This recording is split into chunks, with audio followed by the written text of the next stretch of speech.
and welcome to Working with What You Got. I'm Joshua Porter, and I am so glad that you decided to join.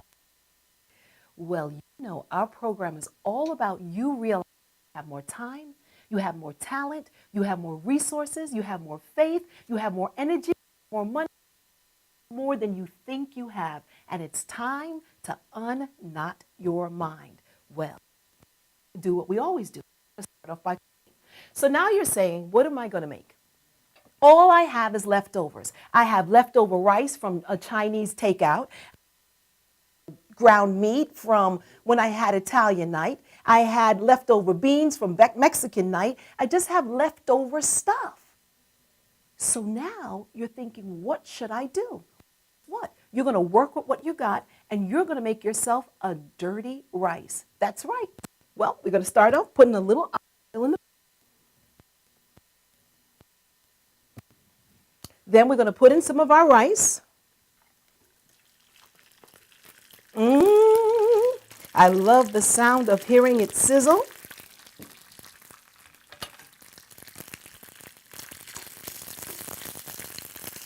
Put in some more rice. I've been getting different comments and concerns saying, Renee, we need more measurement. We need more measurement. Okay, I'll try to be more precise. But you have to know, part of working with what you got is no fear. No fear if you have too much. No fear if you have too little. So let's just say I've given you an exact measurement. A box of rice, okay? A box of Chinese rice. Is that good enough? It's probably equivalent to about a cup. I'm just being facetious. Okay, so you have your rice in here. And now what we're going to do is we're going to put in our ground turkey. And this is actually a cup and a half. I'm going to use half the amount.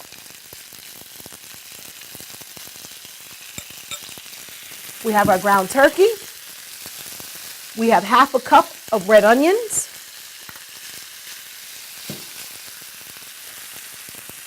We're going to put in a spoonful of our beans.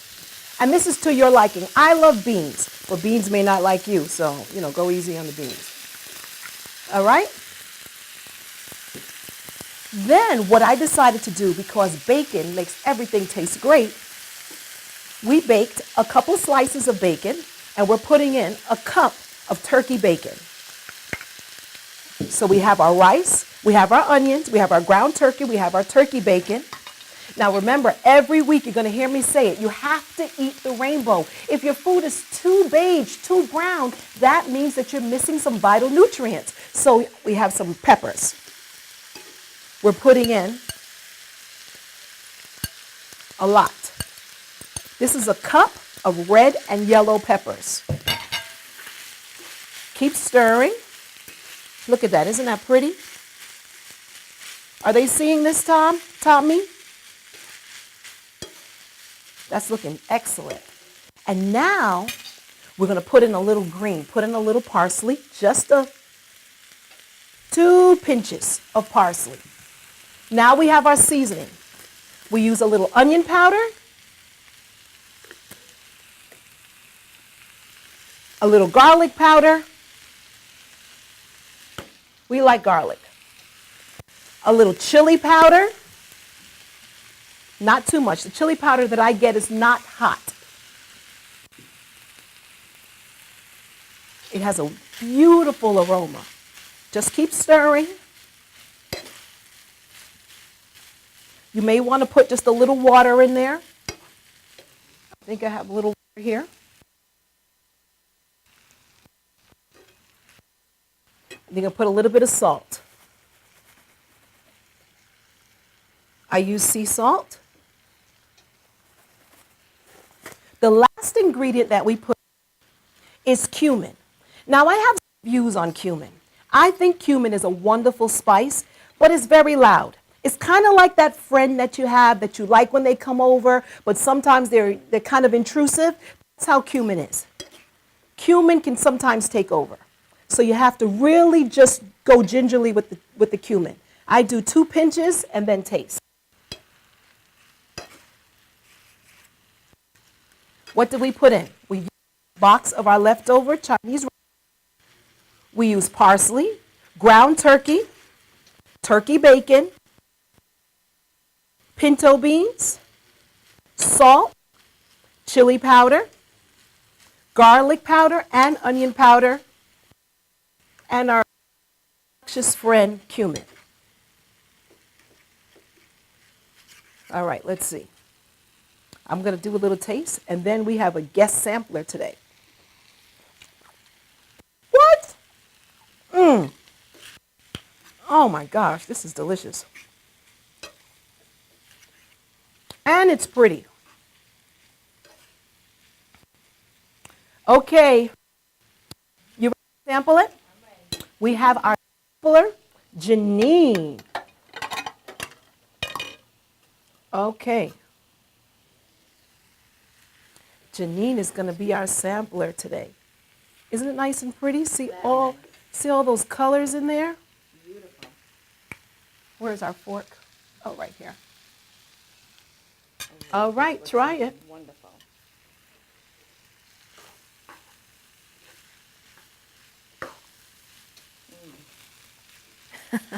And I didn't even pay her to say that she liked it. Very good. It's good, right? Finish it? Yes, finish it, of course. And you can have some more. Thank you. Delicious. You see how simple it was? All you have to do is realize that you have more than you think you have. We took all these little leftovers and came up with a delicious dirty rice. You can do it. You can work with what you got. And we have a great show in store for you today. We have Dr.Jean Bacon. We have Peggy Hannon. We have a guest ranter today. It's going to be so great. And we'll be right back after the commercial. Stay tuned.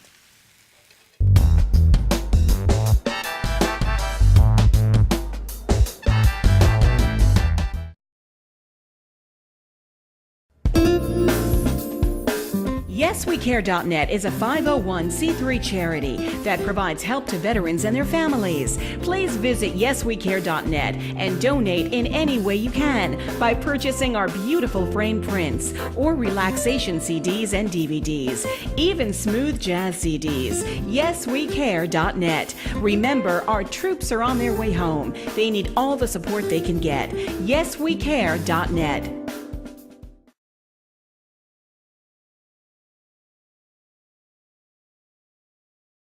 Are you planning an event and want to include entertainment, but you're not sure where to turn? Act1Entertainment.net has provided over 1,500 events with quality, affordable live entertainment at private parties, corporate affairs, festivals, bike rallies, and more. Act One will fit into your budget. They're friendly, reliable, and do all the legwork for you. They take all major credit cards. Log on to Act1Entertainment.net for a free, no-obligation price quote, or call 631-758-3505 for a brochure. You'll be happy you did.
I am Tom Mealy for the Harrison Law Group, and I have been telling you for years that getting involved in an automobile accident is no joke. This is what we do. We're not new at this game. If you've been involved in an accident of any kind and you go to a law firm that says you have no case, it's simple. It's because they can't do it and they don't get it. You need to call us directly at 1-800-INJURY-LAW.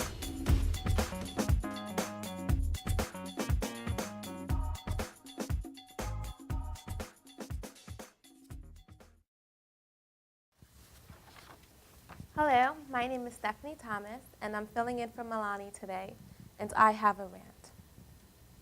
Is it possible to have that relationship you've always dreamed of? And is it worth it to sacrifice your morals for a potential relationship or potential love in the society we live in today? And how long will it take to meet the one? Those are just some of the questions so many beautiful, gifted, talented women are asking themselves. Why are we so discouraged and afraid that it's never going to happen? We whine, we complain, and we throw pity parties of negative words talking about how wonderful we are and how bad men are. This is limiting us. What about speaking life into your dreams and believing that they will come to pass? What about encouraging each other and speaking positive? Instead, misery loves company. This is where it gets exciting.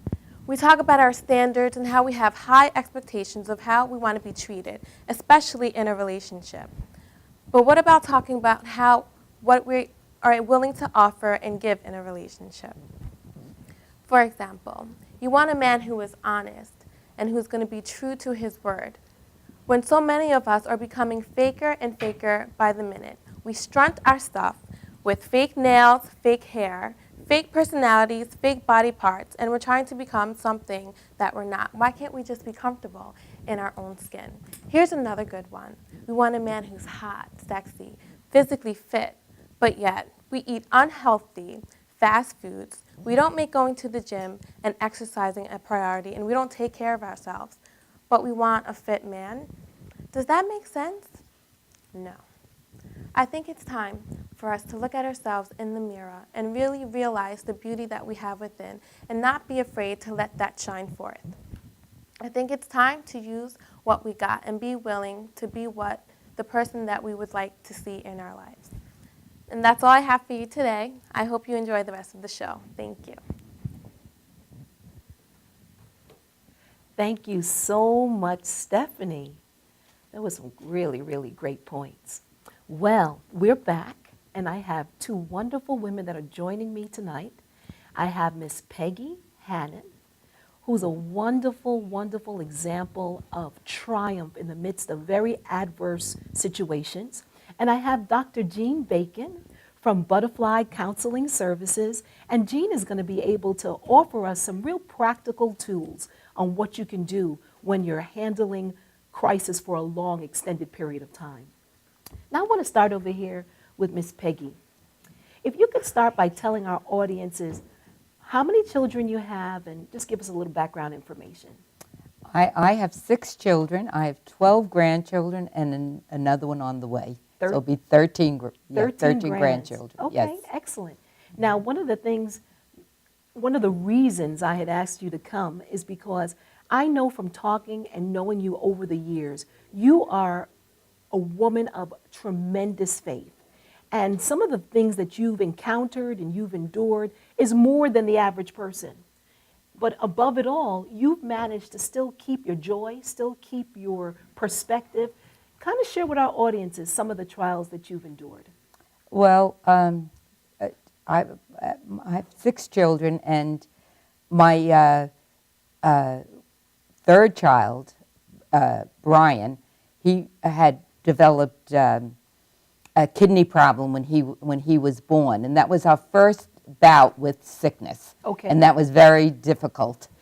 And then 2 of my other children were diagnosed with cystic fibrosis, and they died. One died at 13, and one died at 15 years old. So it was very trying, and I lost my health during all this time too.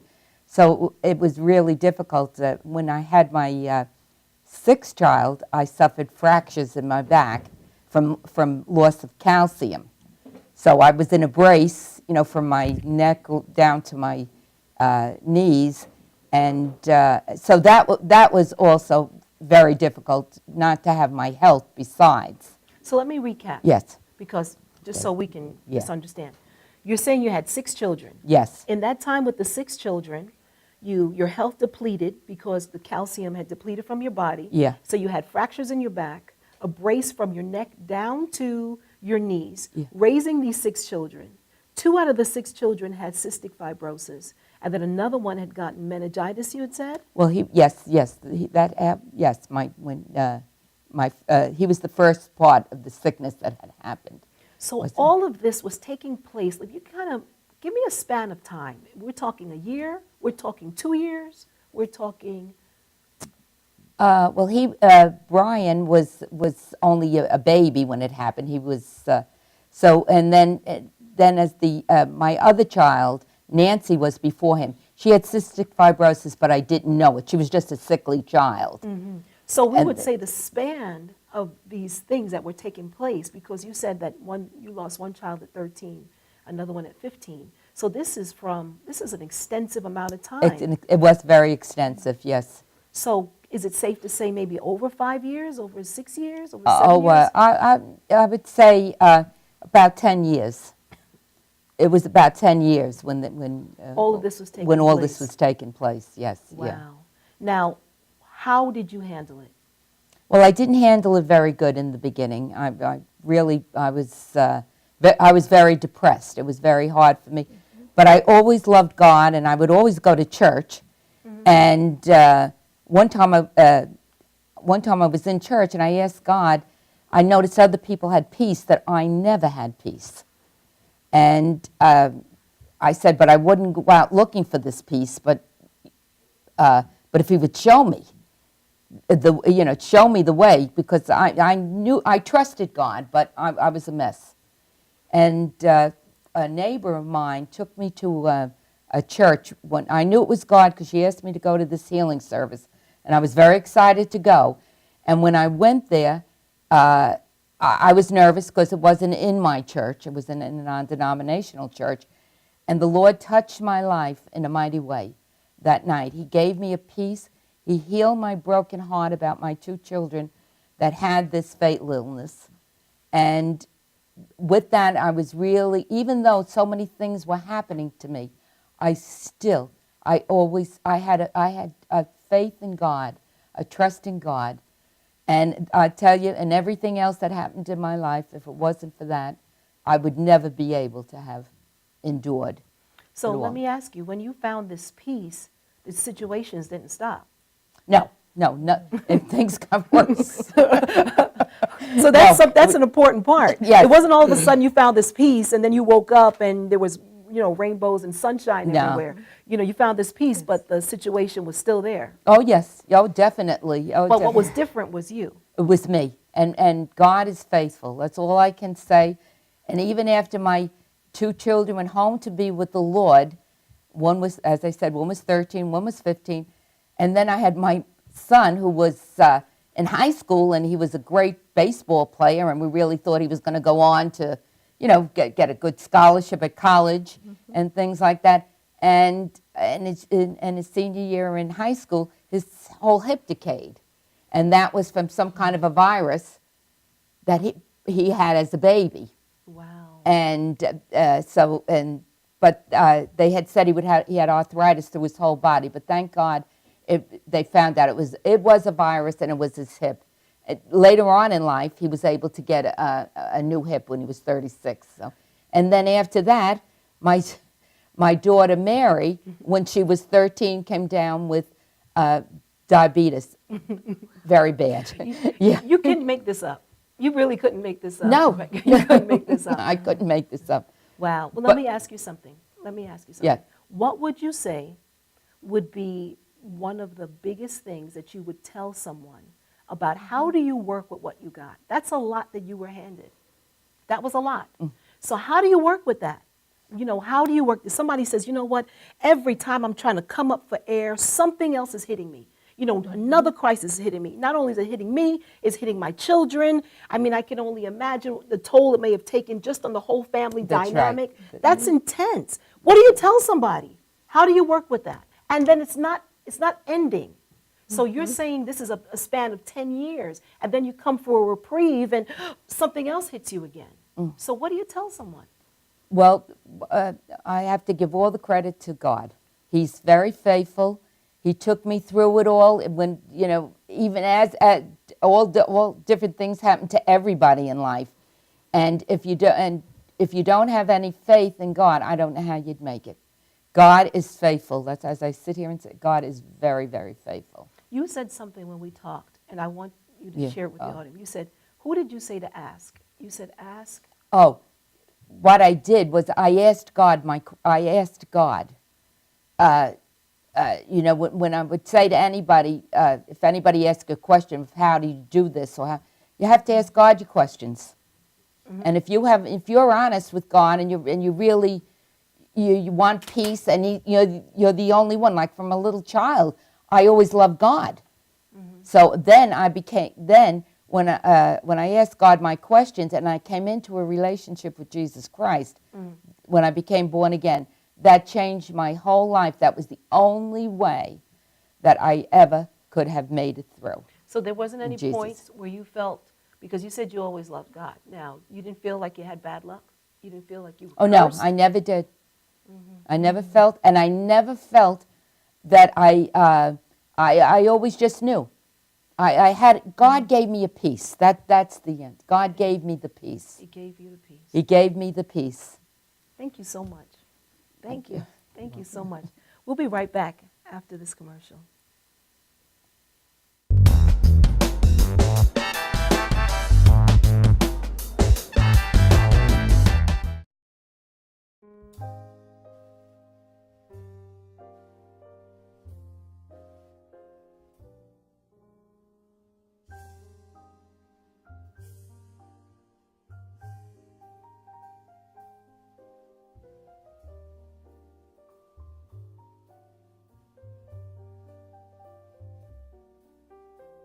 Hi, my name is Dr. Tom Dow. We have a multidisciplinary practice in Melville and Ronkonkoma, New York, and we treat patients with many, many different conditions, from newborns through geriatric patients with numerous different techniques. There's a technique and a type of treatment for every class of patient. We have them all here.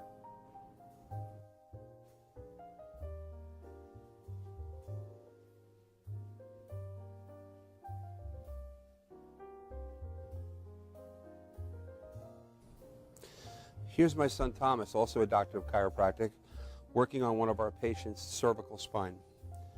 This patient has had chronic neck pain for many, many, many years, has been to a multitude of different practitioners with little or no response. And with our specialized techniques, she has improved tremendously and continues to improve on a daily basis. We have two practices, one in Melville and one in Ronkonkoma, New York. We are a multidiscipline chiropractic office. What that means is we have chiropractors, massage therapists, acupuncturists, psychologists, all working as a team and a network of outside professionals such as orthopedists and neurologists that we work hand in hand with to help determine what your injuries are and the best way to treat your injuries. I have the great pleasure of having my son in practice with me. We work hand in hand, father and son, to give our patients the best care possible, and a staff which is loving, caring, and you'll never have to wait at all in our office for service.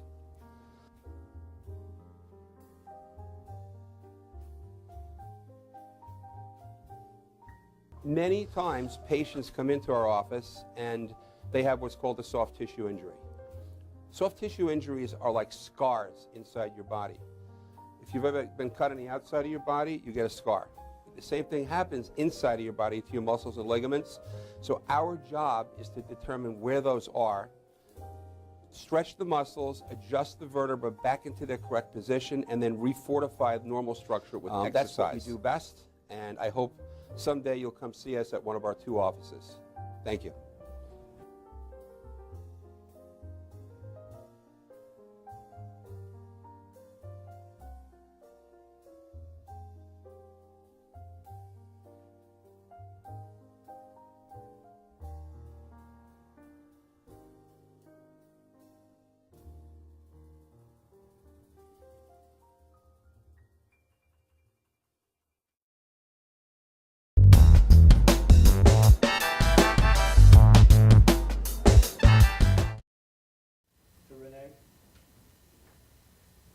Hi, we're back with Peggy Hannon and with Dr. Jean Bacon from Butterfly Counseling Services.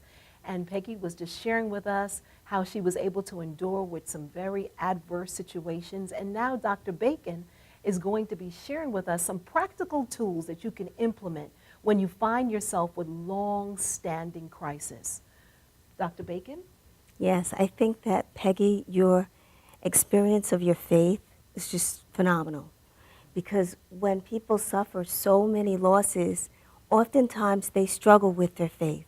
They may get angry at God and feel like he's deserted them. They may not want to talk to family and friends because they feel like no one understands. So your testament is really exceptional, and thanks for sharing that with us.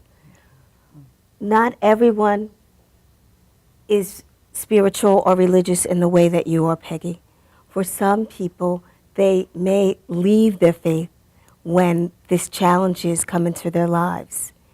And so if someone is faithful, certainly it is so wonderful for them to reconnect with their faith, reconnect with their church family. It's important that people identify the network and the activities that nurture and sustain them. So the things that may have brought them peace or solace or comfort before these challenges occurred, they need to rely on them at this time, especially at this time. So if family is supportive, if there's activities and events that individuals or families are engaged in this time, it is wonderful if they can keep that going. Okay, so let me ask you something. You know as well as I do that there are some people that, especially when they go through things, they isolate themselves. Yes. That's the time that they retreat from family. That's the time they don't return phone calls. Yes. That's the time when they might really just separate themselves. Two questions. One, if you have someone like that that you're connected with, what do you do without being intrusive? You know, how do you reach out? You know, sometimes they shut you out and you're afraid. You don't want to push them over the edge. Yes. What do you suggest? I think that it is very difficult to intervene when someone is in so much emotional or physical pain that they withdraw. So it's important that individuals are very gentle in their strategy, that they don't intrude, that they do things like send notes, I was thinking of you, to remind them, I'm here if you need something. Also to be very specific with what they're willing to do. So if you can cook a meal, say, I'm going to bring a meal over, what time would be useful? I can babysit the kids. Is there a time when they get out of school that it would be most helpful? But to be specific in what it is that they want to do to help. If it's financial, you know, you didn't ask for money, but you know, I have this extra money and I thought you could use it. Here, don't worry about it. But to give with an open spirit, to be generous in their delivery of whatever it is that they want to do to soothe and to assist. Excellent. But to walk gently, because you have to know that the person is very fragile at this time. And they're isolating because they're very afraid that they might fall apart. Okay, so now you told us to be gentle. What happens when you're gentle? What happens when you're gentle, you're specific, and they bite? Okay. Right? Yes. Hurt Because people hurt people. That does happen. And you've got it when people are wounded, sometimes they respond with that hurt, with that anger. And so those that want to, in a loving way, assist, they need to be persistent. And they need not to give up, even though the person may be shoving them out of the way. Even though it may feel like they don't want you in their lives, that they're angry at you like you did something to them. Remember, think of your history, the time you had together and the ways that they probably intervened in your life when you shut the door. And so keep with a gentle hand, be persistent, drop notes, leave phone messages. Don't take it personal if they don't call you back. Keep doing it, but always be gentle. Understand that they are in so much pain that it is very hard for them to reach back to you, but eventually they will. It just has to be time. And I guess don't be annoying in your persistence. Don't feel like, okay, I left them a message, they didn't call me back, I'm done with them. Or, you know, I helped them out, they didn't say thank. No, you have to give really with a generous spirit and know that they're wounded. And so what do? If you're trying to save a wounded animal, what do? You pick them up with the utmost of care.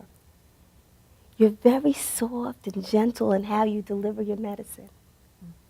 And so I think that's the best way, because oftentimes people are so hurt that it's very hard for them to respond in the way that we might like to see, polite and neat. That's excellent. I just want to remind our audiences that our lines are open for phone calls. The number is right across the screen, so please join us in our conversation. Okay. I was thinking something else, though. Go ahead. I'm thinking that sometimes we don't know how to help. And so we want to do something, but we may not know what to do. It's okay to enlist other family members to ask, do you know if they need something? Do you know if there's something that they would like that would brighten their day? And so that you're doing in a way that is, they can receive it because it's something that they need, you know? It's something useful to them. Okay, so we talked about how we can help. Mm-hmm. I want you to tell our audience, for that person that's there, that's dealing with long-standing issues. Mm-hmm. Peggy shared something that took place over a long span of time.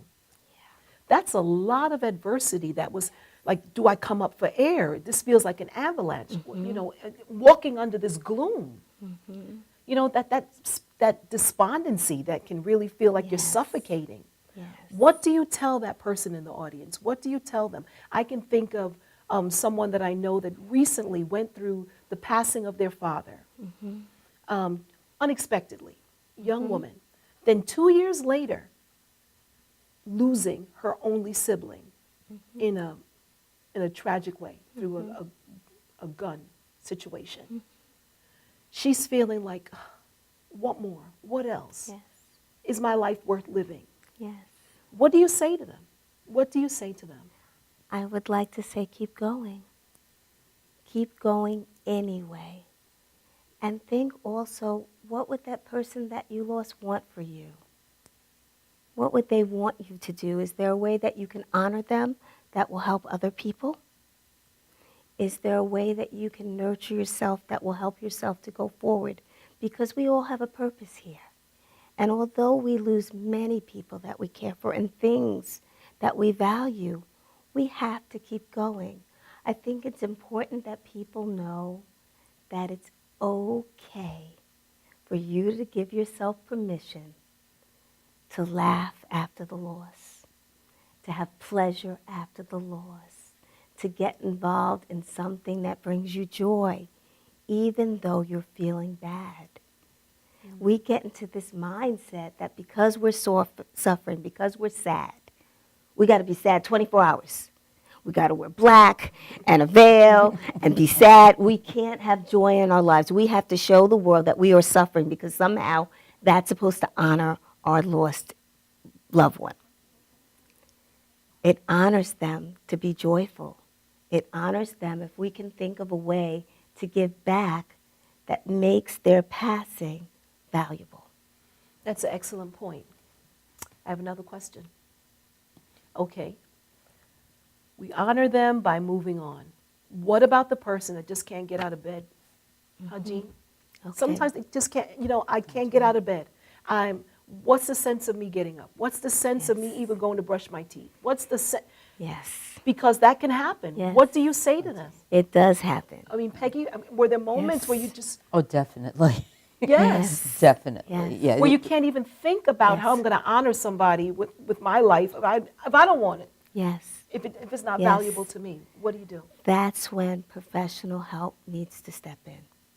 If you see yourself wearing the same outfit all week, not bothering to eat, shave, comb your hair, change your clothes, if you can't put a thought on paper, if you just see yourself so engulfed in sadness that you can't take care of yourself, your children, your house, your loved ones, you can't go to work, then it's very important that you seek professional help.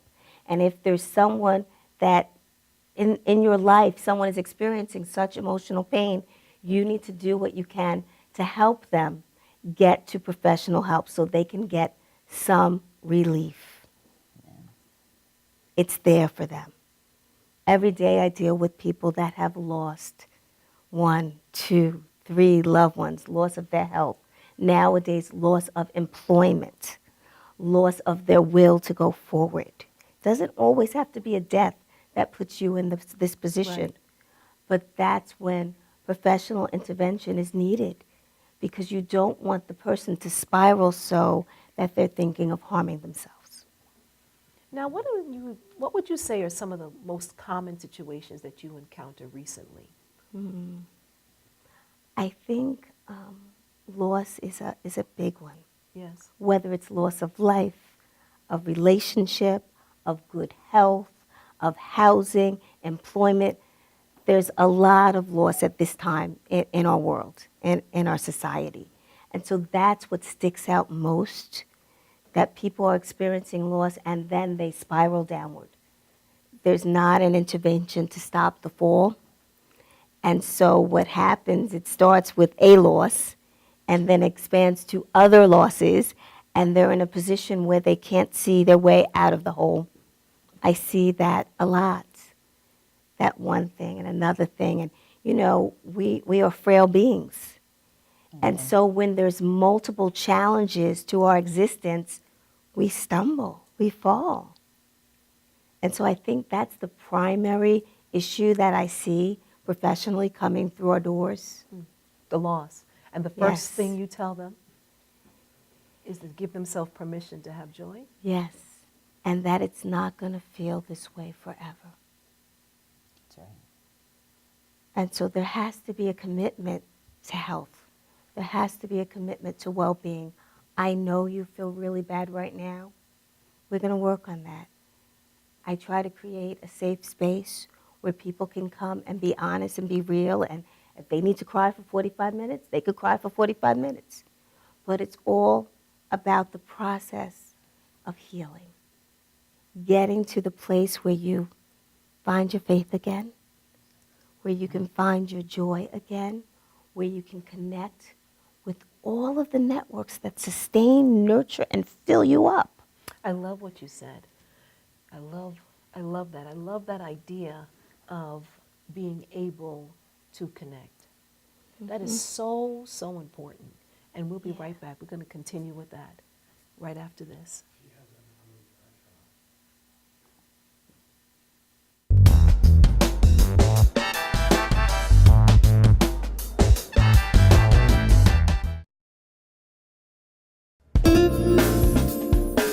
YesWeCare.net is a 501c3 charity that provides help to veterans and their families. Please visit YesWeCare.net and donate in any way you can by purchasing our beautiful framed prints or relaxation CDs and DVDs, even smooth jazz CDs. YesWeCare.net. Remember, our troops are on their way home. They need all the support they can get. YesWeCare.net.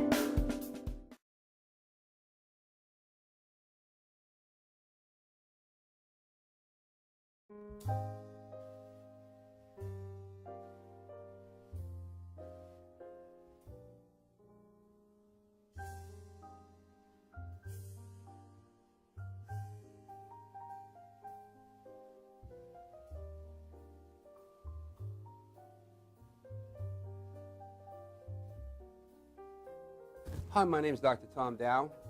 We have a multidisciplinary practice in Melville and Ronkonkoma, New York, and we treat patients with many, many different conditions, from newborns through geriatric patients with numerous different techniques. There's a technique and a type of treatment for every class of patient. We have them all here.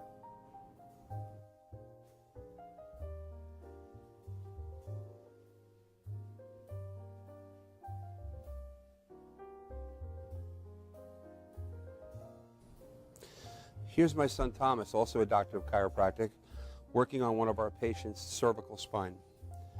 This patient has had chronic neck pain for many, many, many years, has been to a multitude of different practitioners with little or no response. And with our specialized techniques, she has improved tremendously and continues to improve on a daily basis. We have 2 practices, one in Melville and one in Ronkonkoma, New York. We are a multidiscipline chiropractic office. What that means is we have chiropractors, massage therapists, acupuncturists, psychologists, all working as a team and a network of outside professionals such as orthopedists and neurologists that we work hand in hand with to help determine what your injuries are and the best way to treat your injuries. I have the great pleasure of having my son in practice with me. We work hand in hand, father and son, to give our patients the best care possible, and a staff which is loving, caring, and you'll never have to wait at all in our office for service.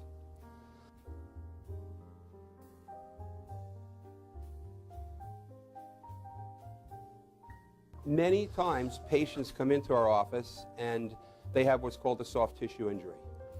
Soft tissue injuries are like scars inside your body. If you've ever been cut on the outside of your body, you get a scar. The same thing happens inside of your body to your muscles and ligaments. So our job is to determine where those are, stretch the muscles, adjust the vertebra back into their correct position, and then refortify the normal structure with exercise. That's what we do best, and I hope someday you'll come see us at one of our 2 offices. Thank you.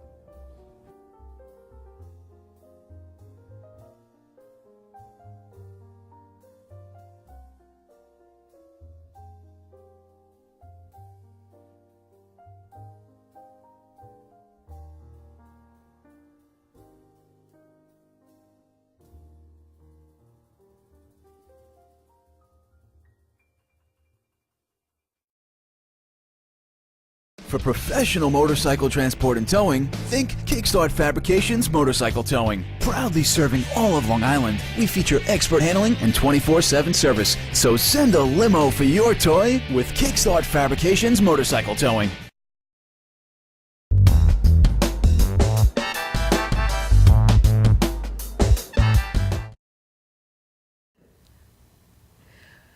And we're back. We're back with Dr. Jean Bacon from Butterfly Counseling Services and Miss Peggy Hannon. And we were just talking before the break about some of the things that we can do if we find ourselves wanting to be support for someone that may be going through a long-standing crisis. And also she was talking about if you are that person that's going through that long-standing crisis, what are some of the things that you can do to kind of get yourself out of the hole. But while we were on the break, Peggy here was sharing about depression. Please tell us. I went through a lot of depression, and to me it seemed like a long time. And when you are in a depression, it's like a pit that you can't get out of, and you don't function. And one day, one of my neighbors came knocking at my door, and I barely opened the door to talk to her for a few minutes. And she was persistent. She was a little persistent. She kept talking to me, and she got into my house. I was so embarrassed because I wasn't functioning, so there was nothing done, you know. And but she just took off her coat and started cleaning up my house for me. And she said, "Don't ever tell anybody about this," she said. And I think sometimes that's good when you're so depressed that somebody sometimes just has to force their way in. Yeah. And I thought it was good. And you remembered it. And I remembered it too. But the thing I remember most about it is I did not want her to come into my house. I did not want her to see what was really wrong with me. You know, how bad things were. And I think that's our isolation and our hiding about what bad shape we're in. Peggy, I want to ask you a question. When she came, yes, and she cleaned up, did that lift your spirit? Did that make you feel better? You know, I think what made me feel better was that that she broke in, and somebody found out what bad shape I was in. Wow. And I think that was a good thing. So it was relief. It was like a relief because I was hiding it. So the secret was out. The secret was out.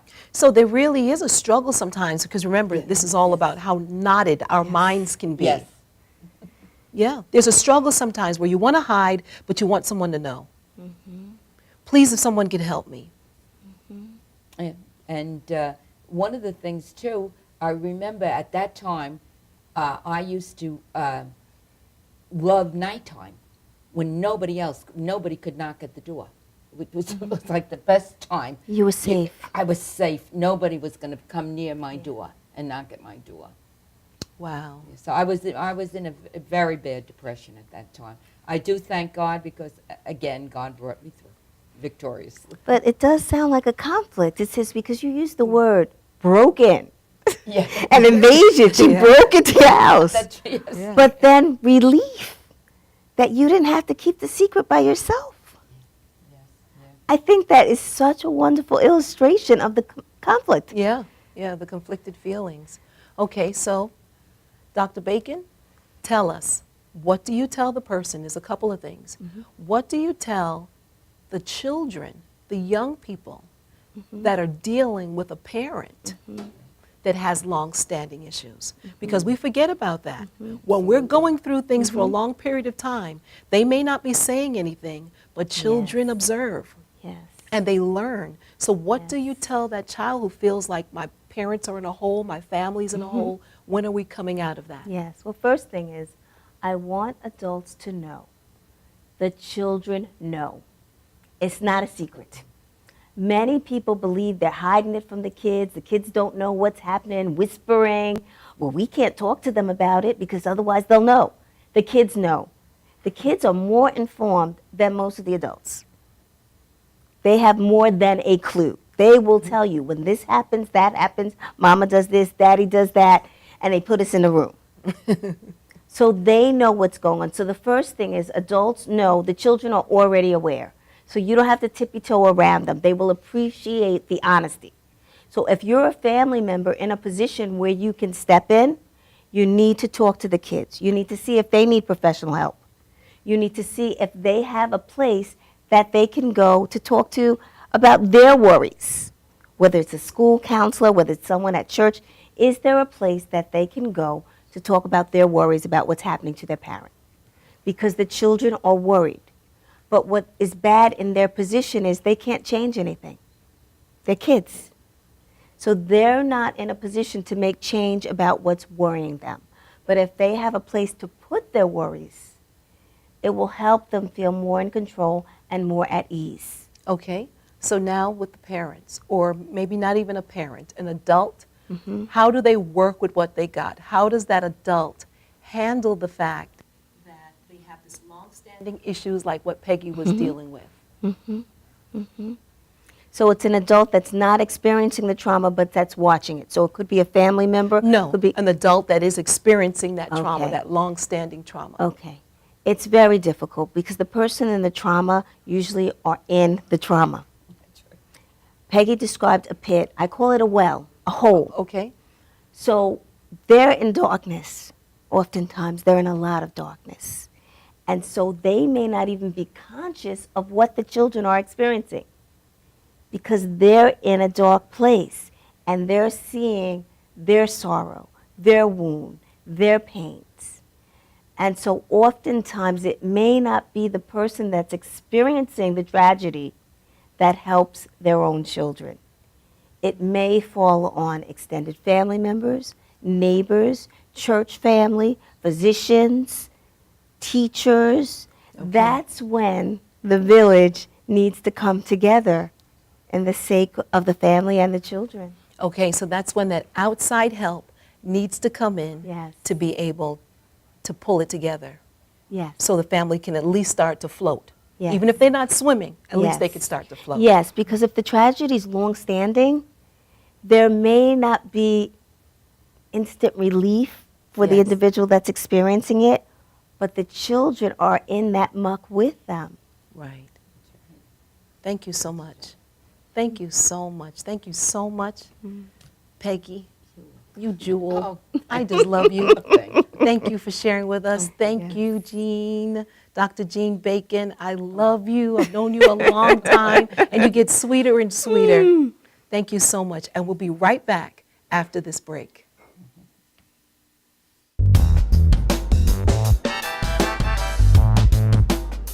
Are you planning an event and want to include entertainment, but you're not sure where to turn? Act1Entertainment.net has provided over 1,500 events with quality, affordable live entertainment at private parties, corporate affairs, festivals, bike rallies, and more. Act One will fit into your budget. They're friendly, reliable, and do all the legwork for you. They take all major credit cards. Log on to Act1Entertainment.net for a free, no-obligation price quote, or call 631-758-3505 for a brochure. You'll be happy you did.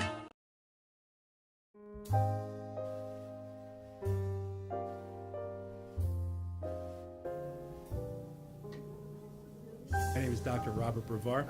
I'm here for Multi-Medicine in Westbury, New York. We're located at 1065 Old Country Road, Suite 214.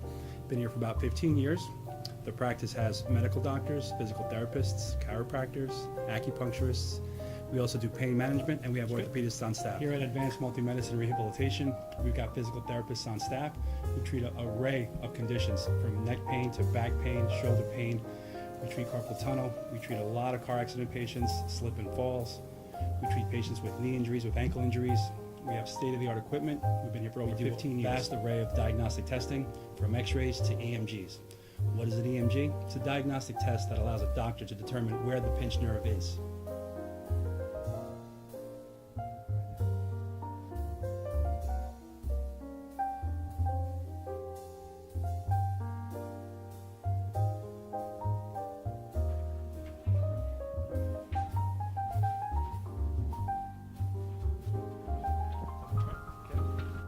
Cora is a physical therapist at Advanced Multi.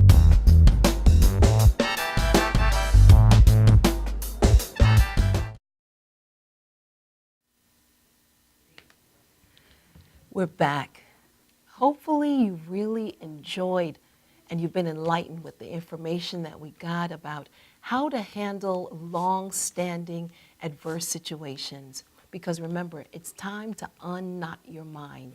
And it's time for us to take out those knots that keeps us thinking that this will never end and I'm the only one going through this and I have no one else on my side. Yeah.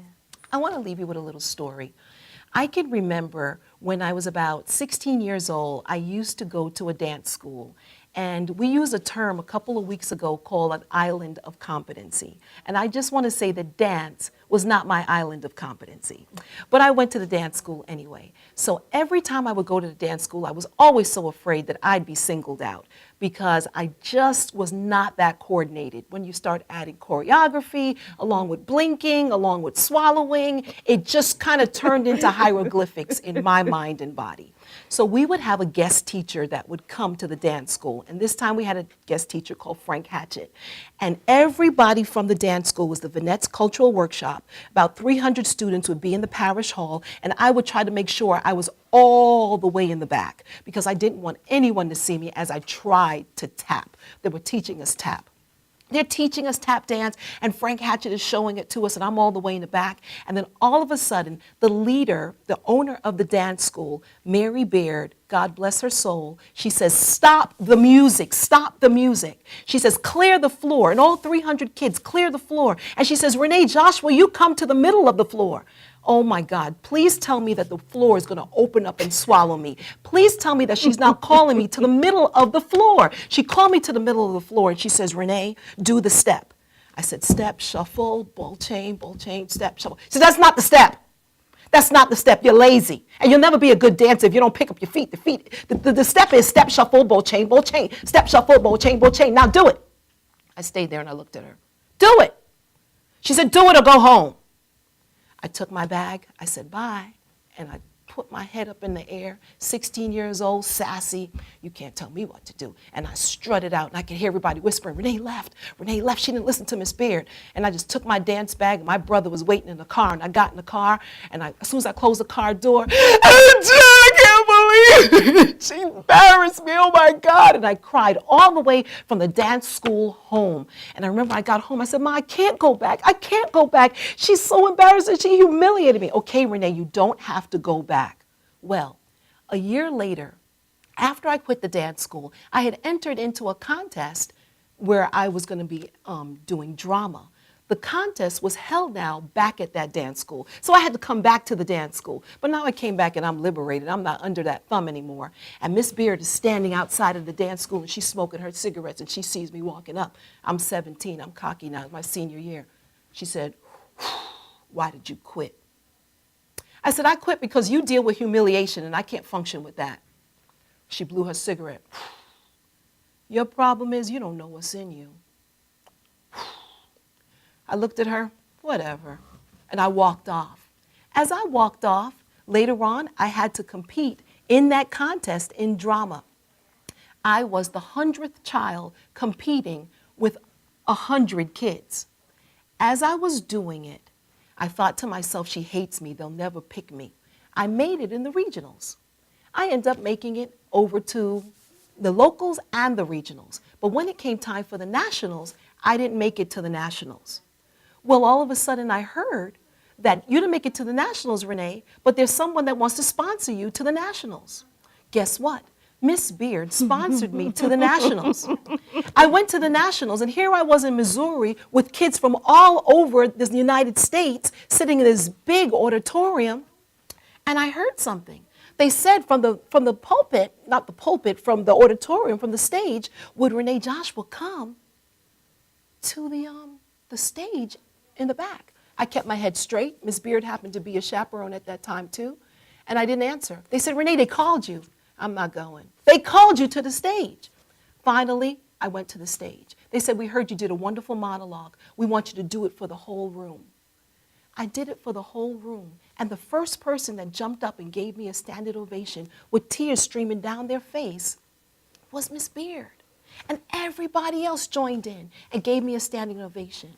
And I thought about it. My mind was so knotted that I never realized that all those years I thought I wasn't doing well in dance school, every year she was giving me an award that said most improved. When I quit, she was so busy seeing the greatness in me and wanting to push it. So I leave you with this. Who is it that you've invested in that may have rejected you like how I rejected her? Who is it? Or who is it that may not even see their greatness? And all they see is what they can't do, and their minds all knotted up. That day, as I stood on that stage, and I realized that I was supposed to be talking to people, just like I'm talking to you right now. And she helped to push me in the right direction. And I'll always remember that. So free your mind, and the rest will follow. Thank you for joining us, and I'll see you next week.